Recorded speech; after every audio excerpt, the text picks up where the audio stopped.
I appreciate that.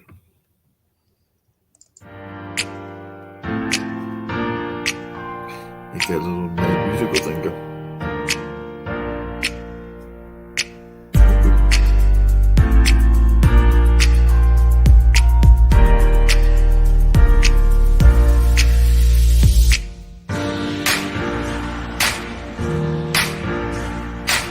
That's always been good music for us to do.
Hey, you're on, This, Mark. and of course, we got Nick going to join us as well. As a matter of fact, I think he's going to come on the screen very shortly. He says he's got some good news and some other news as well. But, one of the things I was curious about it, of course, I'm over here at Haytime once again. So we got Black Santa going on for another day of the holidays and everything. But I did see in the news today that U.S. consumer prices are up 5.7% over the past year. And they're saying that that's the fastest pace in 39 years. So they're saying that this is a surge in inflation and that this is what's going on as folks are going shopping. So I imagine people are still out there shopping and all of that. I've been always one of those procrastinators, get all my shopping done at the last second and things of that nature. But Nick, one, have you got your Christmas shopping done as we've only got 2 days to go? And two, are you at all concerned about these kind of reports where they're talking about inflation and we're going into a new year of 2022? And they did say that personal income has risen 0.4% in November, slightly lower than the 0.5% increase in October. So it seems like they're saying that these are some things that we need to be concerned about. But I was wondering, one, have you gone shopping? And two, are you concerned about possibility of inflation in 2022? Okay, in terms of shopping, that's what my boss does. So she takes care of all the shopping. So I don't do the shopping. She does a lot of it online and regularly. So I don't have to worry about that. Inflation doesn't affect us. Okay, it's just the nature of where we're at economically. It affects lower end people. They're the ones who get screwed. People like me, doesn't make a difference. So I already talked about this morning with my wife. I said, doesn't make a difference to me. You know, we don't even feel the effects.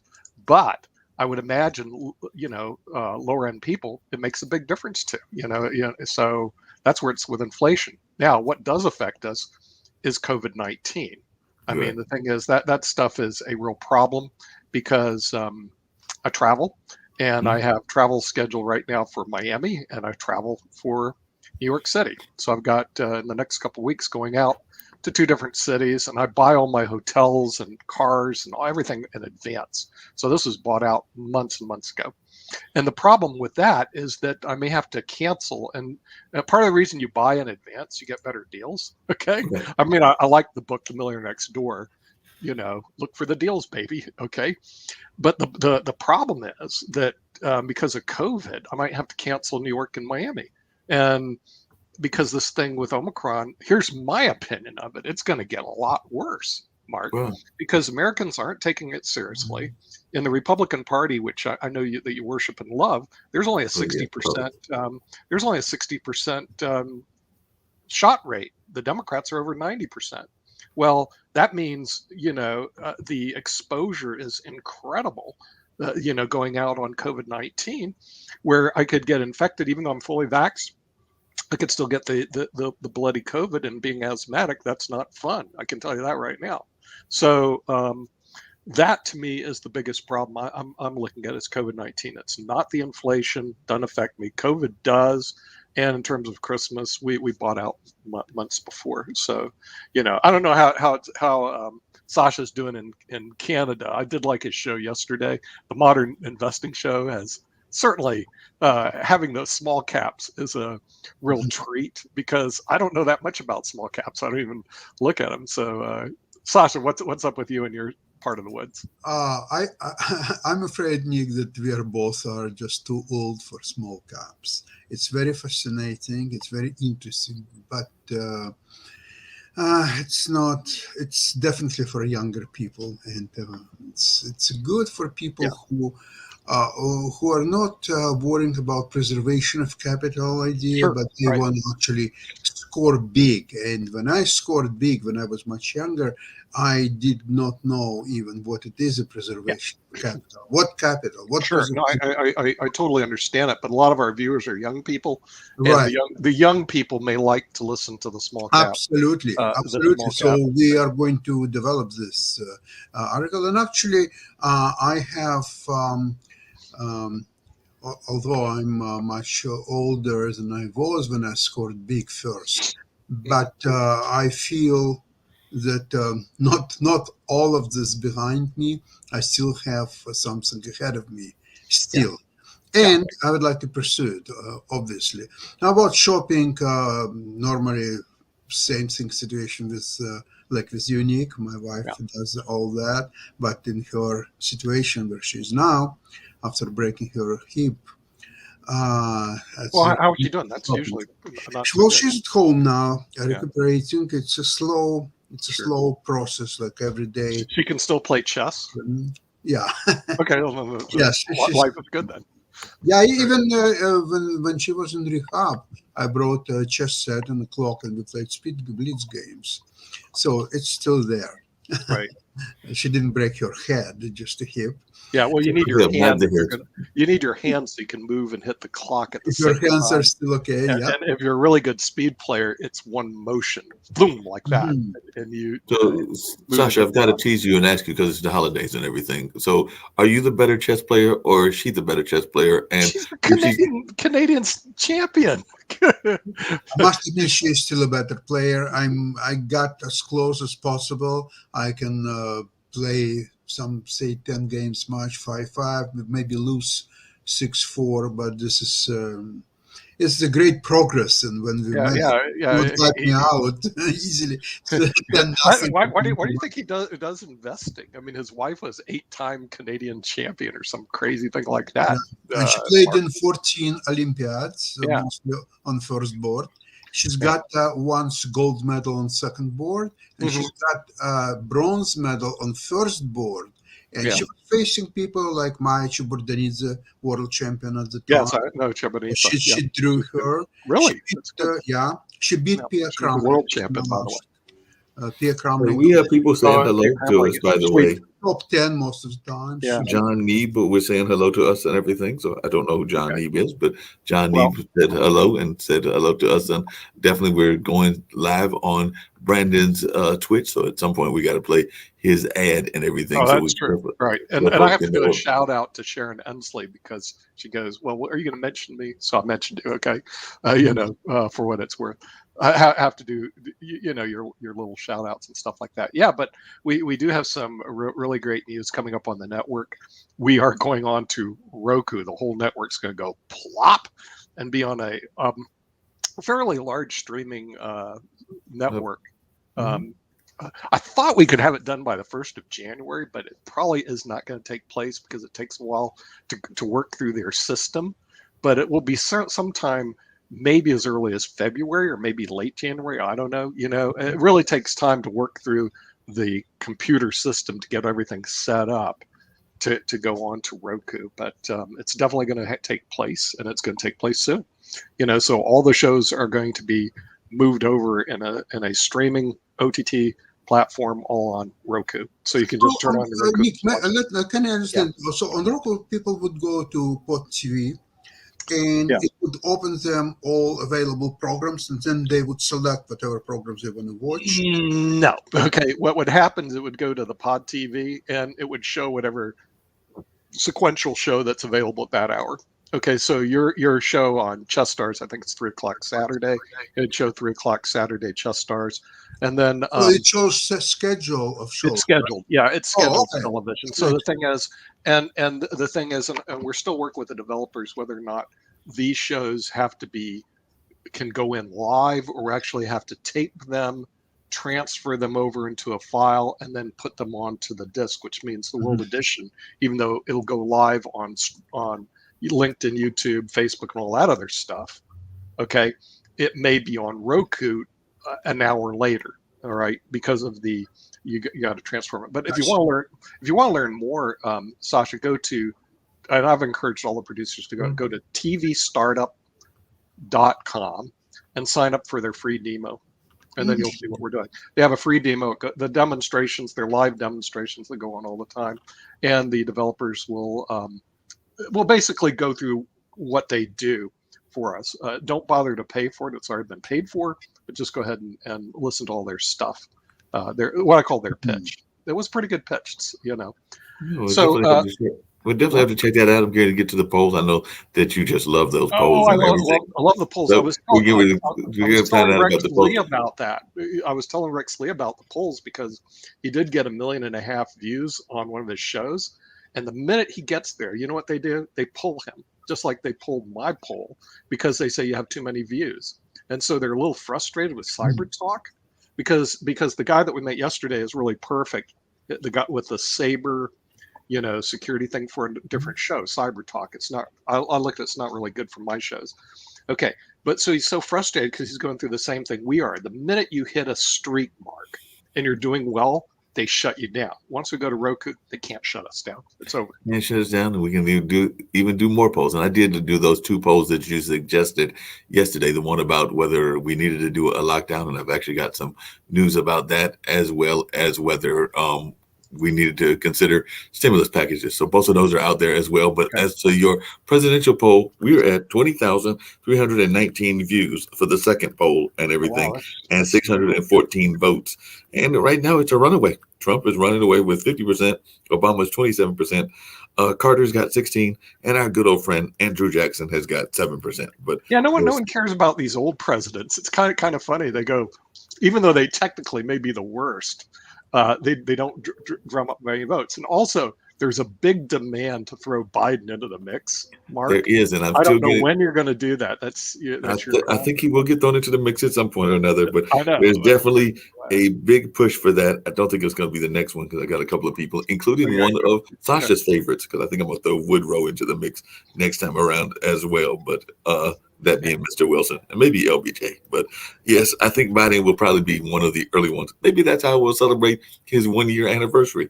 Maybe we'll throw him in before he does his 1 year, talk to the people and all of that. But yeah, there was somebody that wanted me to throw in Richard Nixon, and I had to tell them, hey, I already had Nixon. So they were not following all this conversation and everything. And there were folks that were, like you said, we're trying to get Biden thrown into the mix, and they're still trying to get Biden thrown into the mix as well. Even though I must love Paul Corrigan's comment. He just said all politicians in general are horrible. He used another word, but we don't need to say that in a family hour and everything. Yeah. But what we should do is take a quick commercial break because we have to run a couple commercials. Here's one of them. And since you just mentioned it, we'll bring it up.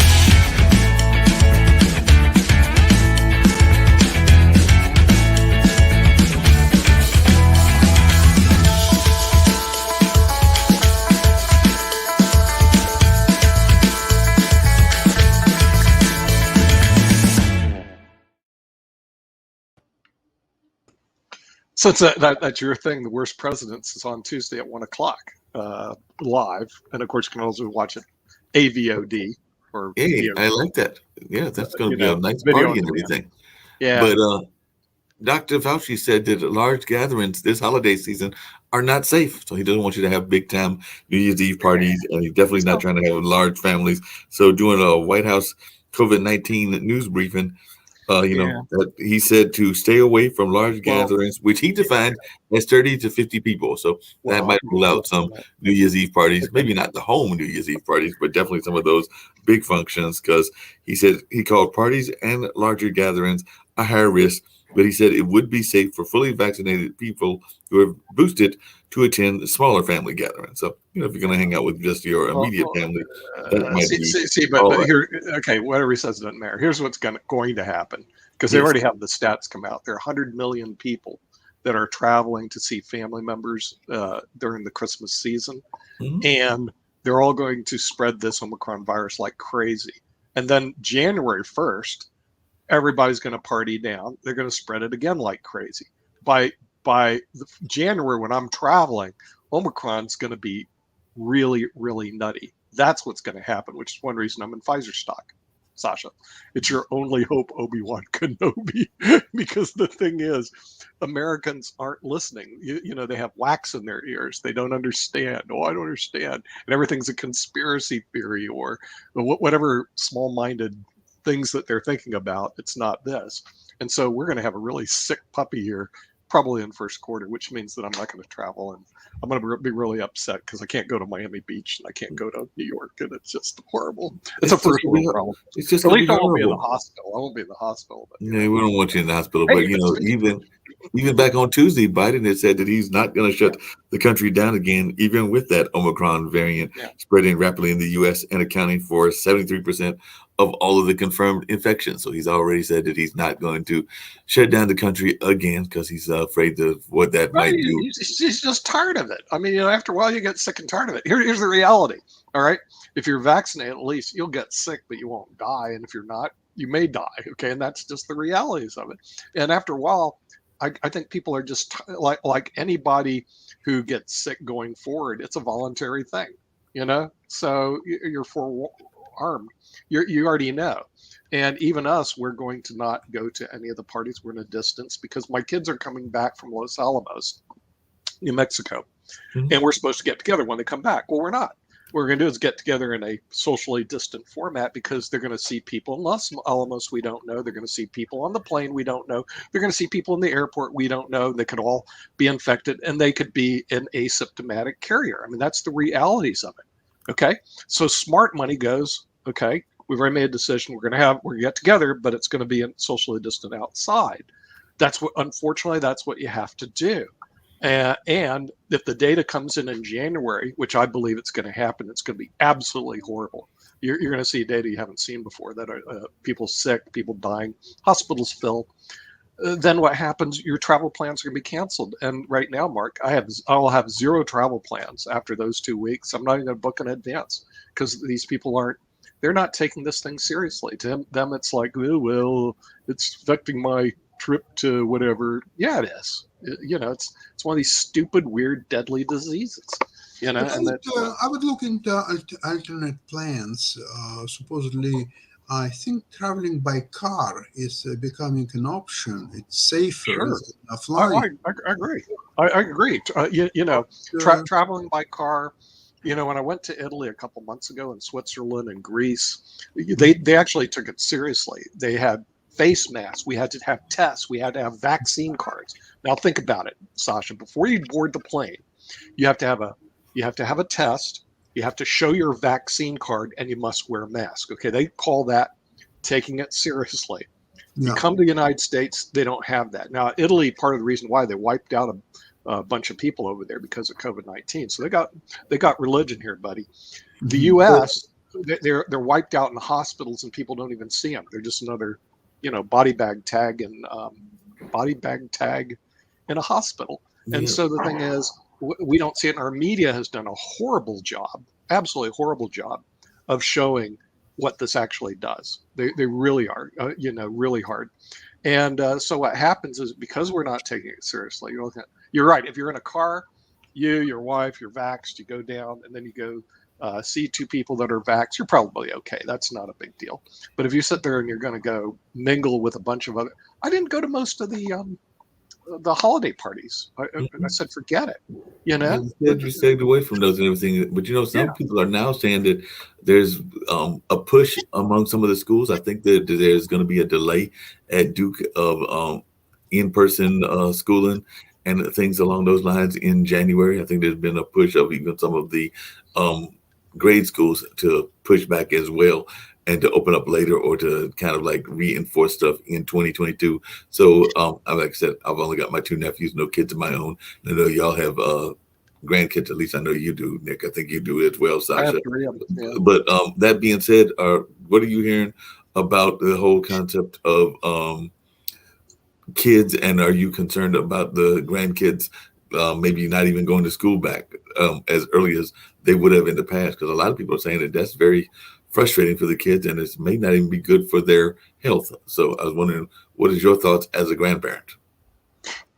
Mm, You know, Nothing to talk about. It's a really horrible situation. It's now, since it's already a 3rd year starts pretty soon since coronavirus pandemic started, their lives are being altered in quite substantial way, because the most of the time they don't go to school, so they cannot mingle with their friends or so on. It's very different situation with Zoom learning and so on. My older grandson, he's in hockey. So he was playing for a very strong hockey team in Toronto, then in Cornwall, which is halfway between Toronto and Montreal, closer to Montreal.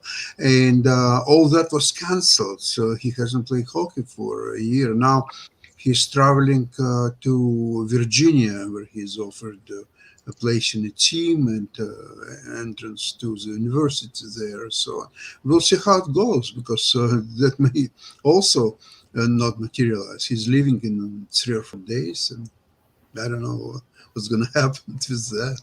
Yeah, you know, the thing is, we have such first world problems. Okay, you have to imagine, oh boy, kid can't go to school. Now think about it. The generation ahead of us had to go through the Depression, Right. World War One, World War Two. Okay, my grandmother, interestingly enough, she started off when there was horse and buggy was how she went to school, or you walked. There was no cars. She was born in 1890, died in 1990. Okay, 100 years. But think about it. The Great Depression, that wasn't a piece of cake for the people that lived there. What about World War One? That wasn't fun. What about World War Two? That wasn't fun either. And so what do these kids do? Oh my Lord, they can't go to school. They have to learn off the internet. Boy, my tears are just flowing. Come on, Mark. I hear your tears flowing, but what is wrong with it? What is wrong with you people? bring up an interesting point, because I've had a couple of guests, including Lord, give me a one that was break. on yesterday, that were very frustrated, and this is actually one of your favorite topics as well. They were frustrated by the news media, because every time they turned on the news, they were seeing things that were negative and negatively covered. So they were going like, where's the good news, and where's the good news reports? Like, they remembered the old days of maybe not all good news, but you would watch like Charles Carlton. They might be like some good news reporter, or even Walter Cronkite would sometimes give some news that wasn't just about the war. So they were very frustrated, because they were like, I know there's got to be some people doing some positive things, some inventions and other things. CBS, as much as I slam them, have a good show called Sunday Morning, Yes. which is you can get on video on demand. It's worth seeing. In other words, I watch it every week because it's good stories, you know. So there are some, but here's the real problem. Okay, Mark, just to let you know, right? People love to eat junk food because it's addictive and it's horrible for you. Right. Okay, so notice, addictive and horrible for you, but people like to do it, which is one reason Junk Food Alley is everywhere in the United States of America. Okay, junk TV. People like to eat and consume junk TV. So it's everywhere. And that's the real reason it is everywhere, is because people like to consume it. It's like there's a lot of bad stuff out there that people just like to consume, and junk TV sells. And even when it comes to the politicians, I'm going to pick on a couple because they're up here. Our friend Donald, okay, and our friend Joe, okay. Here's the realities of their world. They did studies on it. Negative advertising sways votes. Yes. And after they did so many studies on the negative advertising does votes, we found a guy who was a master in negativity. There he was. And he won the presidency of the United States because of that. I mean, so even though you say, well, really, it shouldn't be that way. People should watch good TV. Ain't going to happen. You know, the thing is, next thing they turn on is, well, you know, let's go find something horrible to discuss. I did notice, because I have a whole list of stuff that Steve talks about. He's not here today. One of them is this favorite topic, global warming. Yes. You know, And the thing is, that is actually a controversial topic, which in some reality shouldn't be, but it is. There's a whole group of people believe that there's two things. One, it doesn't exist. It does not exist. It's just it's the sunspots going up and down. It's the regular atmosphere changes that take place. And frankly, so let me get this right. So these in other people words, believe. So let me get this right. So these people believe that 50-degree or 70-degree temperatures in December in North Carolina are normal. That's what these people believe. It's just a natural swing of the weather. And then there's a group of people that believe, okay, it does exist, but it's not caused by people. It's caused by atmospheric changes, random stochastic changes. Okay, so that when you go to the studies of, and then they'll pull a scientist who says, well, it has global warming. People have nothing to do with it. It's just random sunspots coming after you. Then they pulled a study of all the scientists out there, in other words, that were credentialed. And it was all published on SSRN. There are people who believe that people have nothing to do with global warming. And they're scientists that have studied it. It's 3% of the scientists, Mark. 97% say people cause it. Now, here's Sasha, who likes to go to the roulette tables. You got a roulette table that will give you 97% chance of winning. Or are you going to go to one that has a 3% chance of winning? Where do you put your money on? It's an easy guess. Easy guess. Go for the 97%. So Mark, here's the real deal with global warming. Yeah. You're a 97% odds-on favorite that people actually do cause global warming. Okay, I mean, it's just, in other words, the junk that we throw out in the atmosphere create it. Now, the real question is, do you want to do anything about it? You know, and how much do you want to pay for it? So there's some interesting things that on global warming, and we should probably, we could do a whole special on that area. Again, it just takes work, to put together a special on that. I think it's very fascinating. It's very fascinating. Speaking of specials, we're going to let Steve handle it. Yes. He's not here. He's not here, but we're going to get Stephen on that whole global warming and some of the smart cities and everything else that he's really big on. But I actually had a question that I was going to actually ask Sasha, and it was actually one of those kind of fun holiday questions because, it's a holiday special. So we're going to have some holiday fun. One of the things that I remember about Canada was that, and I don't know how much you follow it and everything, but Canada used to have some very rich comedy. Like I remember SCTV and some other things that came out of Canada. It was very campy, but it was still funny and it was still fun. Is that still the same kind of thing that you're seeing on your TV in Canada now? Or has it gotten one way or the other? Or do you even follow any of those kind of comic television shows and comic things that go on? Because that even made its way down here to the United States. And I don't know if it's still as popular as it used to be. So do you ever watch the comedy shows there, and do they really draw your interest? I used to watch it, but not lately. And it's became almost an icon of Canadian comedy or entertainment scene and so on. And I hope they're still doing good, because there's no reason why they couldn't attract talented writers, producers, performers, and so on. So I'm pretty sure they're doing okay. I don't know. Nick, do you remember watching that? That was actually a campy and fun kind of show back in the day and everything, SCTV. I don't watch Canadian TV. Are you kidding me? I'm an You don't American. watch Canadian TV? No, the only thing I know it comes out of Canada is they love to play hockey, and if you say A, they're happy, and that's about it. It's a great place to visit, but wouldn't want to live there. It's too cold. However, that is changing. So now Canada becomes a place where people will go to, because it used to be, who would live there? It's like 0 degrees all year long. But now with global warming, hey, it's a tropical paradise. But So it's maybe- 0 degrees every place. every place. But with that, we should take another break because we've got a New Year's special coming on. Let's bring them on.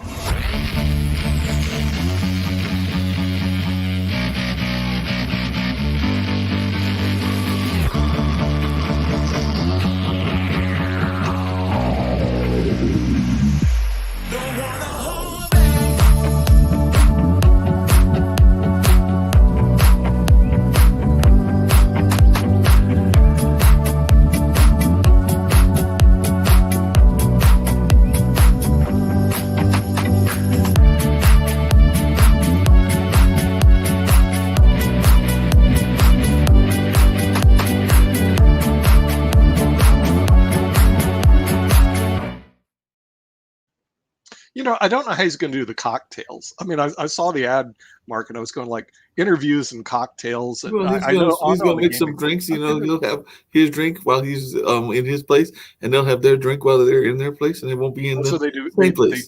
do virtual Virtual cocktails. cocktails. And by the way, we have this person that came by and they were being humorous. They said that may our holiday smiles glow while we're sampling yellow snow. And I think that was a reference to something that people may do outside while they're running around and everything. And I'm not trying to sample any yellow snow. It would be very untasty and very not good for your health. So I'm Okay. not trying Well, to do that. also not good for your health. I have to do another shout out. We have a guest coming on next Wednesday, Tommy Chong of Cheech and Chong. Now Oh, he's wow. not going to be on World Edition. Sorry, Mark. He's going to be on Weed Wednesday with Jeff Ican. And Jeff called me yesterday, and he talks for like an hour and a half, like at night. Where's I going to go? Blah, blah, blah. I got Tommy Chong coming on again. No one ever talks about him. I said, wait. Now here's the problem with Tommy Chong and Cheech and Chong. In my generation, everybody should have heard of him. I mean, he's Yeah. famous because of the movie Cheech and Chong. As you go down to the younger generation, they may not know who he is. So they have to Google him. Who's Tommy Chong at Cheech and Chong? But they had a great movie that came out years ago, and anyway, he's going to be a guest on Jeff Ican's show Wednesday. So I had to do a shout out because otherwise Jeff goes, nobody ever talks about my show. Okay, Jeff, I'm talking about your show. And this is going to have Tommy Chong. We appreciate that. Speaking Yeah. of shows, I don't know if you caught the one yesterday, but we had a gentleman on, Rob, that had actually gotten together with his wife and had given up on his film career and pursued around going the world for several years. I think it was like around 15 or 17, and was pursuing, looking at the keys to happiness. So he and his wife went around after having had a very successful career in film, and I forgot where she was, but they went and sailed the ocean blue. Did he give up his wife or did he give up his career? Which one was it? I'm just He gave curious. up the career. The wife went with him. Really? Wow. Okay. Yep.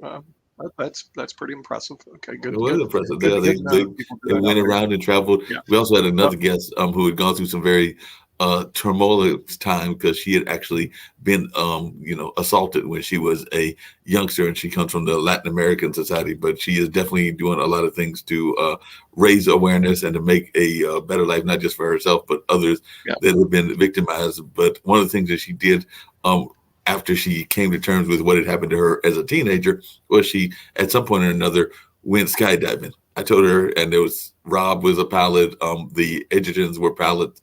Well, at least one of them, Byron, was. But they were like, they couldn't figure out why you would jump out of a perfectly good plane.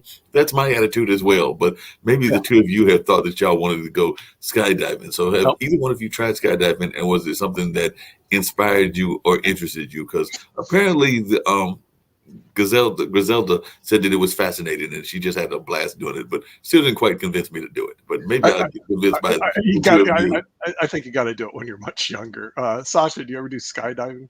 No. Okay. I never had the desire to do so. No. I was afraid to get on a plane, let alone jump out of a plane. So I can tell you that was definitely not for me. I'm not the skydiver for sure. Also, we are being rebroadcast on Al Jazeera. For some reason, Big Al picks up all of our shows all the time, Sasha.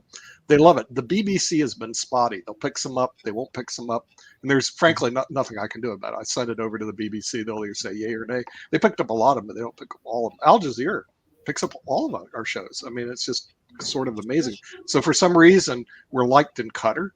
And I can't tell you why, but it could have to do something with this because this just took place in Dubai and it's part of our culture.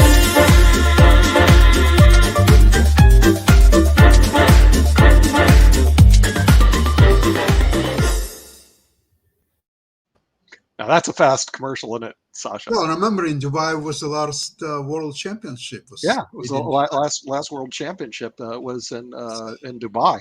And is Chess Stars? Are we going to have new people on Saturday, or are we taking? Not this Saturday. Next 2 Saturdays we will have the rerun of previous programs, and then starting January something.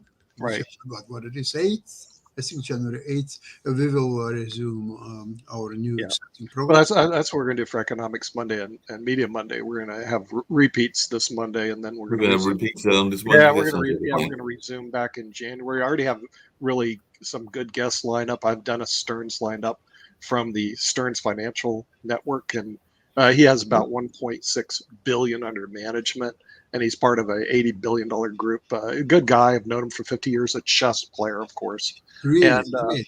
yeah, actually, he played. He's like an expert chess player. He played on the Pan Am Championship with me, Beautiful.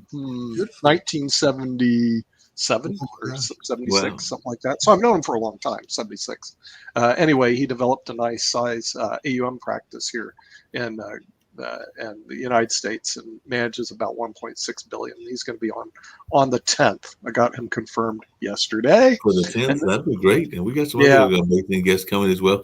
By the way, Sasha, I know we really want to get Trump prosecuted, but everything. But apparently, a Pennsylvania man was faced and got sentenced to a year of probation for his role in the January 6th insurrection after his wife's Facebook post is how they found him, because apparently the wife was posting about it on Facebook, and that's how they found him. And now he's going to have to deal with this whole probation kind of deal because he got a plea agreement and all of that. So, wondering what y'all think about the fact that he got discovered from a Facebook post. it's not Yes, secure. she doesn't love him anymore. Or what's the story? Well, he also got probation, which is absolutely nothing. But see, prosecuting Trump is horrible for politics in America because he brings up all the ratings, Mark. I mean, think about how boring politicians would be if it's Joe Biden. Hello, I'm your president. Guys, wear a mask. I'll see you tomorrow. Goodbye. I mean, Nick, you should, when you will have time, and on holidays you'll have a lot of time, search for article by David Frum from Atlantic, the latest issue. Oh, the Atlantic. Yeah, I heard they love that. What he writes about Joe Biden, and Really? what he writes essentially is that anybody can play a poker hand when you have a good cards. Try to play a good game of poker with the bad cards. That's much more complicated. And that's what Biden was doing. He was playing with a severely handicapped hand, and so far, except the last bill, he's been successful in all his. He's appointed well over 40 judges. He's done all the legislative that he promised to do, and but even that is not over yet. I think at the end of the day, he will pass.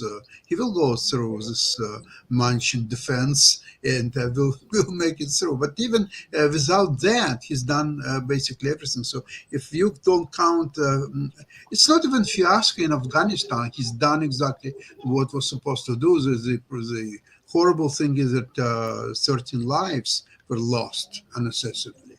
That's a horrible thing. But again, is Biden personally can be blamed for that? I don't think so. It's tragedy. I totally agree. Oh, so the Atlantic was his apologist then about. Not the apologists. They believe that he's done in first not even 12 months, but close to in an office better than any president in the history of the United States. Oh, you got to be kidding me! I mean, the thing is that Just read it. And, I'll read it. Atlantic. See, here's the problem with journalism today. Okay, the Atlantic. What's the problem with journalism today? Here's the problem. It's controlled by the parties. In other words, the Democratic Party. It's well known and documented. Control the Atlantic and CNN. Except that David Frum was conservative Republican for last 40 some years. Yeah, it's funny. Yeah. That it's controlled. The thing is, when Mark puts up Joe Biden into the mix, watch, it's going to light up the thing. Because here's the problem, and I haven't seen his arguments. I'll read the Atlantic. I used to get that, Rag, but here's the problem with his arguments: inflation. Okay, not good. Let's look another problem. Controlling coronavirus, not good. And let's go to this spending bill. Not good. Okay. Afghanistan, not good. I mean, so the thing is, when you look at it, you're going like, what did he do to improve relationships with Russia? Right now, nothing. So you've got a huge bag behind this guy, and you're going to see when we do the poll on it, you're going to see people come out of the woodwork, and there is some legitimacy with his Hunter Biden deal. That's not something that you can just brush aside. You just can't push it out to, Yeah, in other words, needs to be dealt with. he's But- pushing it out. Wait a moment, but Joe But, Biden he definitely- publicly admitted a long time ago that he agrees that what Hunter did is not appropriate, and he doesn't approve that. And, Yeah. Yeah, and Donald Trump said, march peacefully to the end of the White House. It doesn't matter what you say. It's when, what he did, happened. when did he say to march peacefully? It's in the transcripts. I mean, it's in. Really? I have You to can, find it's that. not only in the transcripts. You can view it. We had a whole show on it looking for You the said fact. march peacefully? I don't remember that. Yeah, Brother. I know. No one I seems really to know. remember. You know what? Now I will was- search it. I will really He search did. it. You really got to send watch me it any link that you because have that is exactly what he said. And Please see what send happened me is any link to that phrase. I will. The Democratic media just pushed on to this blame of Trump, but not listen to what he exactly said that was transcribed, and it's actually well documented. Speaking of blaming Trump and blaming other folks, there's an interesting situation going on. When I was actually reading as y'all were talking, going on in Nebraska, because apparently they have found some great elements that can actually help make the world better and not as dependent on some of the foreign things that we do in terms of oil and other energy things. So apparently they found some elements, including niobium, scandium, and titanium, which I do know what titanium is and everything, but they're running into a problem. Even though it's in the state of Nebraska and they can apparently mine this, they're now running into this whole concept of money and this whole concept of whether people would even buy the product after they mined it, that could then reduce some of the dependency on other countries and other places. So it sounds like, do they ever build the mine? Could be like those windmills that they've got here in North Carolina that sit there and don't really do much, but they're toward the Kinston area and everything. But it sounds like that would be a great investment if you can actually find a way to do it. But then again, it probably is a horrible investment because apparently they're having a hard time getting money. So what do you think when you hear these people, like those in Nebraska, that are trying to mine things and they're having a hard time even getting I heard from our small cap expert, stay away from mining stocks. So it's like airline stocks, mining stocks, I'm out. But here's a stock I'm interested in. It's called Lithuania. Lithuanian television takes our content. Don't ask me why, okay? But the country isn't that big. It only has like 2.7 million people. I mean, it's like the whole country you could fit into the middle of North Carolina. But what is this? And maybe Sasha can shed some light on it. Why are people in Lithuania interested in what goes on in the United States? I mean, what's the big deal here? And listen to our broadcasts and stuff. Okay, let's go a little bit back into history. That Lithuania, in about 5-6 centuries ago, was one of the most powerful nations in Europe. It had a union with Poland, so it was basically like one nation, and they were way much stronger than Russia. And if history would run slightly differently the way it ran, it would be Lithuania in the center of all this territory controlled by Russia, not Russians. Although Lithuanian at the time, they still spoke Russian. Lithuanian language is very complicated. It's, I think, from German substract, and it's in the European language, but very, very different from Slavic languages, nothing in common. Polish language is much closer to Russian, even Ukrainian, although Ukrainian is supposed to be, some people don't believe in the existence of Ukrainian language. They believe that it's a mixture of Polish and Russian language. It's possible, but it's neither here nor there. So Lithuania historically is very close to the West, to the Western thinking, the Western culture, and they have their stock, their nationality is really European in nature, unlike Russian, which is a mixture of Asian, European, and Scandinavian. Not even European, I would say. Some some other, not Asian, but some Mongolian Mhm. cultured um, history. So this is, in that sense, Lithuanian is 100% European nation, and they want to be, and they are part of Europe because evidently they're a member of NATO, they're a member of European Union, and they don't want to have nothing to do with Russia. So philosophically, I would understand their desire to be more involved in the Western way of looking at things, and maybe this is IBM TV network or Pod TV Yeah. is helping them to achieve exactly that. Yeah, I mean, it kind of gets me because we beam out to Lithuania, and Lithuania keeps taking our content, and I kind of understand what the deal was with why Hey, they like us over hey, there. Nick, are we having any luck with Venezuela? Because apparently Venezuela is really coming strong and hard into the U.S. because apparently the number of Venezuelans detained by U.S. authorities on the southern border has soared to 47,762 in the year in September versus just 1,262 the year earlier period and everything. And they're saying part of that is because apparently their oil province of Zulia is not doing all that well. So a whole lot of folks are coming from that part because they're saying that, hey, that whole region that used to be very popular and that was even supplying oil to the U.S., not doing that well. So apparently they're making a Yeah. big migration toward this way and everything. So I wonder if we can get some viewers from Venezuela or Venezuelans that live in the U.S. We don't tend to do well in Latin America because Spanish is their first and only language, and they don't tend to learn English. We're like in Lithuania, English may be a real strong second language for them. When I was in Europe and Italy, they all spoke English. So same with Greece. In other words, the European Union, English was a strong dominant language for them. But then when we go down to Latin America, habla español no inglés, and that's the way it is. So unless you habla español, muy poco y poco, it's horrible, Mark. And we don't have Spanish translation yet.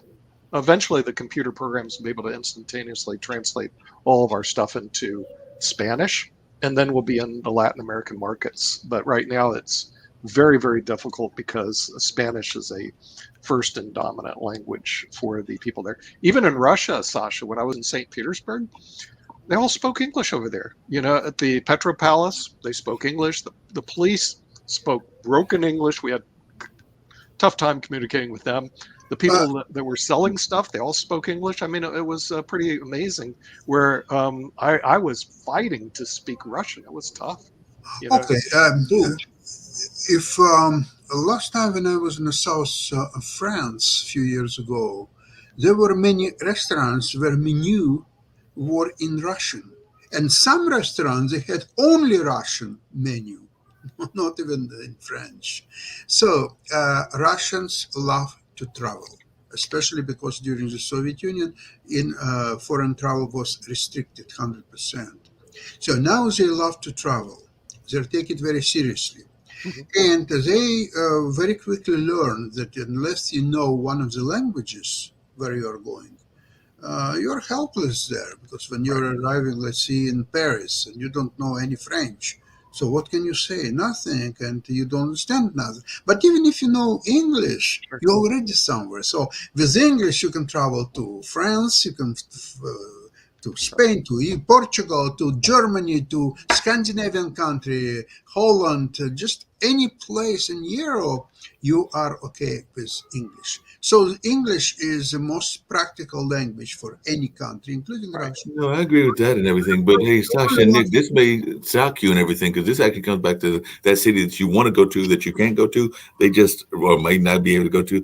They just yesterday approved something that's going to be very interesting. I think y'all will both find this entry interesting. Apparently, New York City yesterday became the largest city in the country to grant non-citizens voting rights. So they have said that they are going to allow as many as 800,000 legal residents to vote in local elections. So they have said that, don't have to be a it can be a non-citizen. They said starting in January 2023, so that'll be next year any New York resident with a green card or legal right to work Okay. in the city will be eligible to cast a ballot in the races for mayor, city council, and other citywide state offices. Other citywide offices. They are still barred from voting in state or federal elections, but at least they're in New York, they can vote.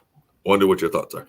New York City, that is. Wow, weird, but maybe not so, because you're telling me they like have green cards and they're going through the immigration process, which to me is just astronomically stupid that exist. I mean, I'm not really a fan of our immigration laws here, Mark, because the thing is, it's so burdensome, and I've had personal experience with bringing people on in my company.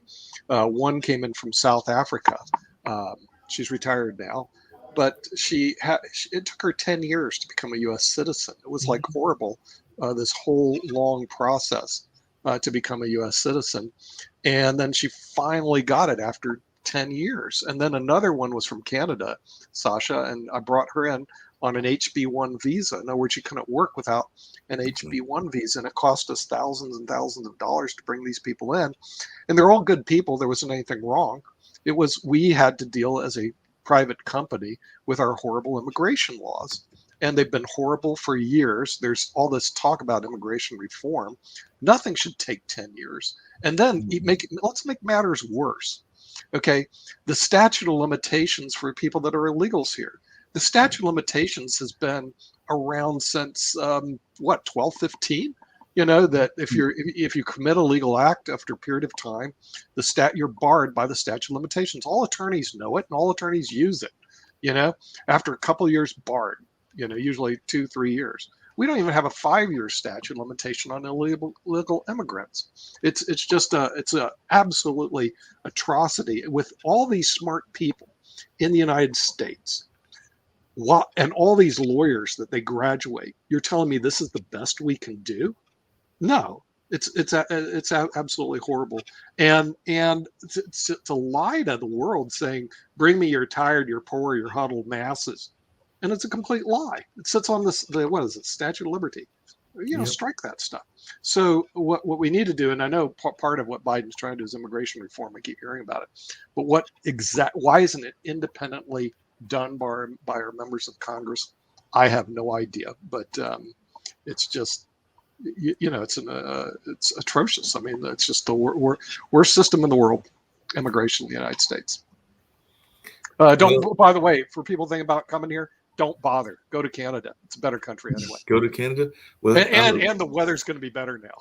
Okay. Yeah. Eventually, because it won't be as cold. And then you can come visit here. You know, you just go through the border and you go visit here. If you want to get your fix here, just go through the borders and visit here. But it's certainly all the indicators as Canada is actually a better place to live than the United States.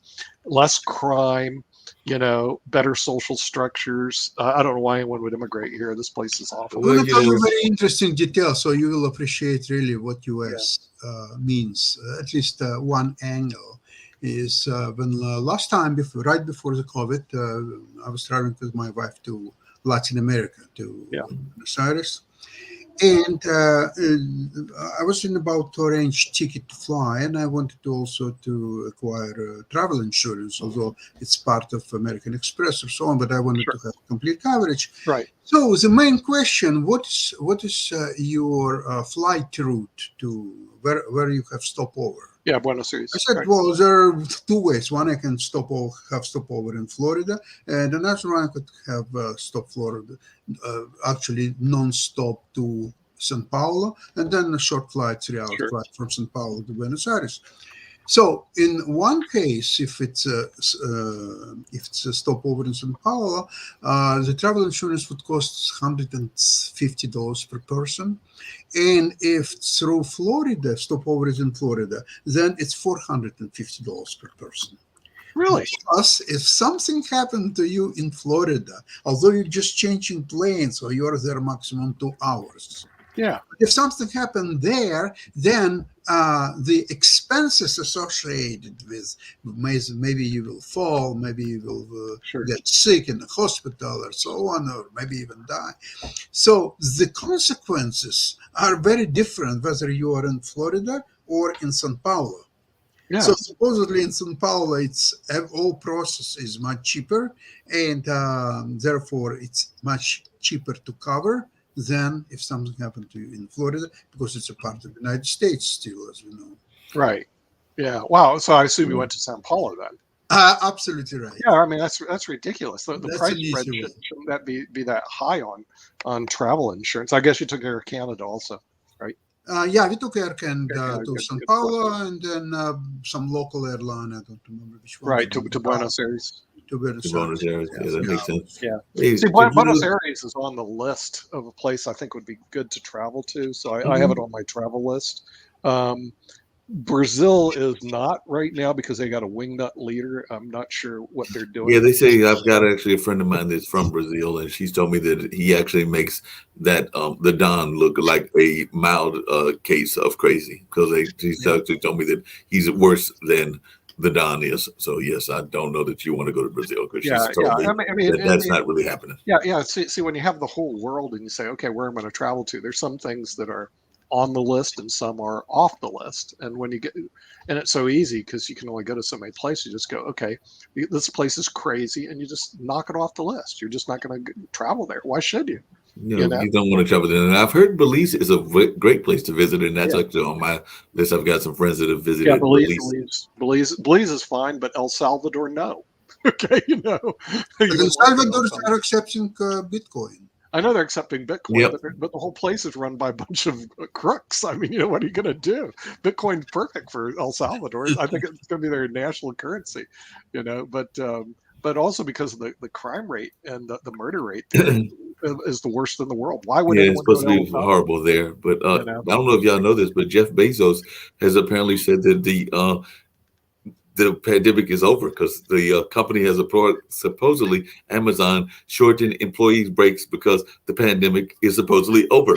So that's what is going on and everything. There's some folks trying to get higher wages and longer break times, but that's apparently what they've been told, is that the pandemic's over, so we're going to shorten your breaks. So they're not really feeling that, because I don't know that it's really over, but apparently it's not over. He just wants to shorten the breaks. He just wants to shorten the breaks. That's all he wants to do. He just wants to. The guy runs a tight ship. Come on. Yeah. Remember, what's good for Beza is good for America. Exactly. In other words, the thing is, he runs a pretty tight ship over there in Seattle, in Medina, by the way. That's where he lives. For the people who don't know where really rich people live, it's not in Seattle. It's Medina, which is on the other side of the lake. That's where him and who's that other guy? Bill Gates.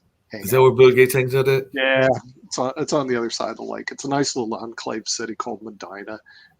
It's in the Seattle area, but that's where Billy Boy and Jeff Bezos, they both hang out there because they have nowhere else to hang out. But when they're that rich, Mark, it's a whole different lifestyle. They have to have security guards everywhere they go.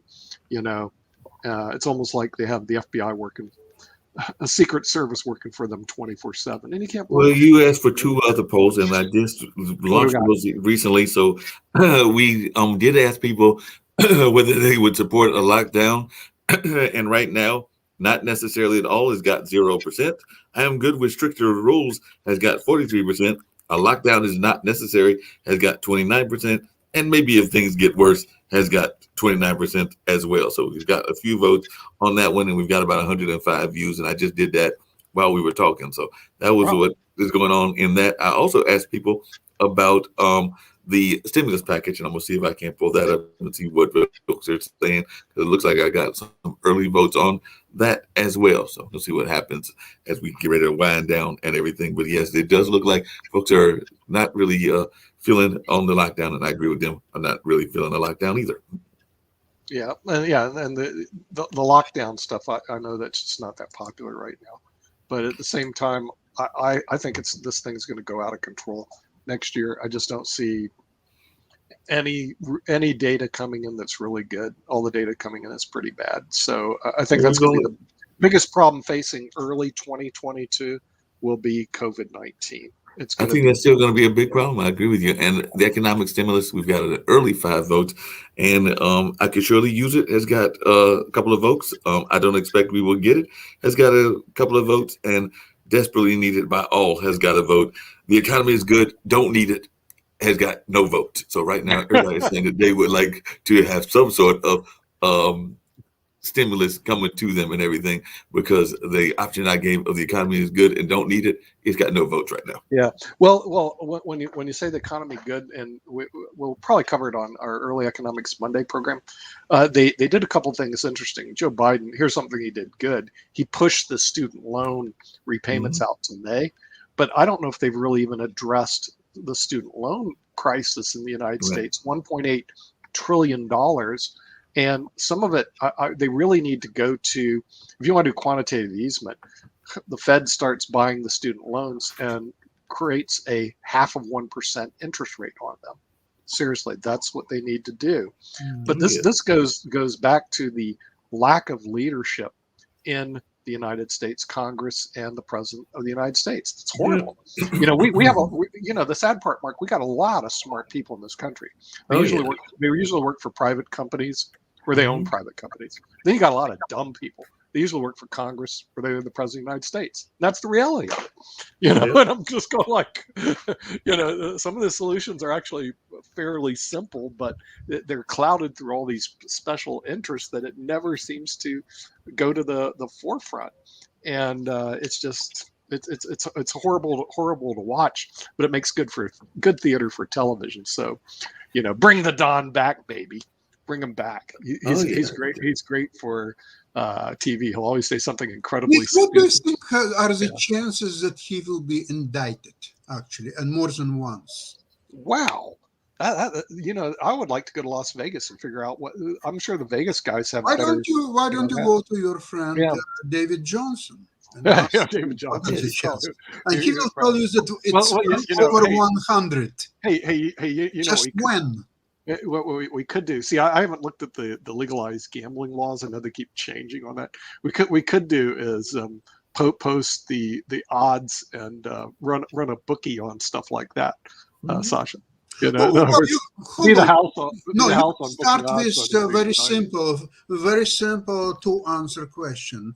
Yeah. If Donald Trump will be indicted, period. Right. Then once the 90% answer will be yes, then you'd qualify. Is he going to be indicted once or more than once? Okay, well, I got another thing for you, because on a poll that I did run about being reelected in 2024, 8% Biden, 24% said Trump. Okay, so the thing is, he's such a volatile stock. He runs from being indicted and being in jail to being another president like Grover Cleveland did and being reelected. So talk about a volatile stock. You know, Trump is one of the most volatile stocks out there, Sasha. He could be in jail in 2024. Or he could be sitting in the president's chair in 2024. You tell me. I mean, I don't know. I honestly do believe, with the trends that are going, that in 2022, in the midterm elections, Democrats are going to get slaughtered. They're just going to get absolutely. It looks that way today. They're going to lose the House. They're going to lose the Senate. I agree. They're going to lose everything unless they really turn the ship around. In other words, inject Biden with what's the name of that stuff?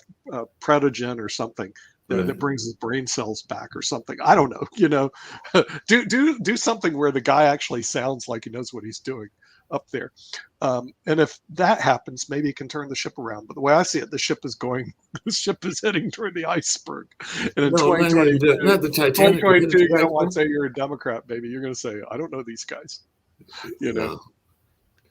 I'll always claim my roots. We're past the hour. Sorry. Yeah, we're time to get off of here and everything. I know that we're not doing the show on tomorrow, so folks that are watching, they will see us back on Monday and everything, because we did our holiday special today, and then we'll take a day off as everybody's doing the whole Christmas Eve thing and everything, and then we'll be back on Monday. And Sasha, are you doing your show over the weekend or not? On Saturday, there will be a rerun of one of the previous shows.